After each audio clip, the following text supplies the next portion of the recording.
I mentioned earlier that you're in Denver for the Outdoor Retailers Convention. When we spoke, I think about a year ago, you'd run into some obstacles trying to get sponsorships for your national parks mission.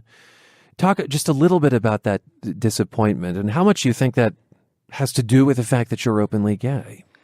I think it's a huge part. When I started this journey in the history of the outdoors industry, there had never been a Pride Month ad. That has since changed in the past 3 years. But I even had one sponsor I was working with who let me go suddenly, and they put in writing that it was because I was doing too much LGBT outreach.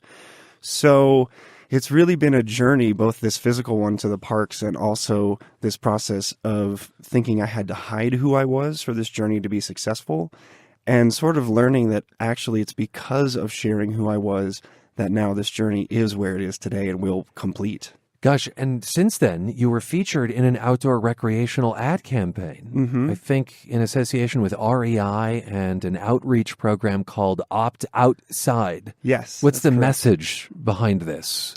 Well, the message behind Opt Outside, as you're probably familiar with, is the whole Black Friday idea of don't go shopping, go and enjoy nature. So it's a campaign they've been doing for years. One, I would argue, is maybe one of the most well-known in the United States, just encouraging people to get outdoors. And so I was able to work with them this year to help encourage people to do that. And for me, it was so meaningful that they involved an openly gay person because it was the first time in the history of the industry that anyone has done that.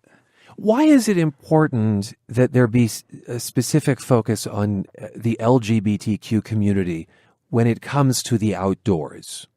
Presumably you see some obstacles there or maybe some historical reasons why that connection might not have been made. Totally. I mean, I grew up in Nebraska and didn't meet an openly gay adult until I was 19 and left Nebraska.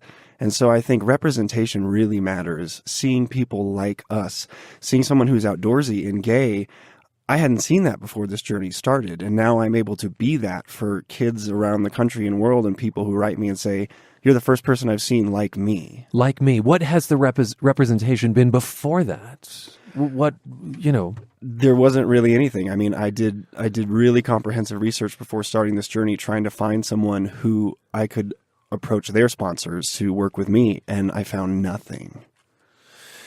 So what do you think is next for you once you complete this years-long journey to see all the national park sites? Well, I'm going to take a nice long hot shower and sleep in a room with air conditioning after living in a van for 3 years.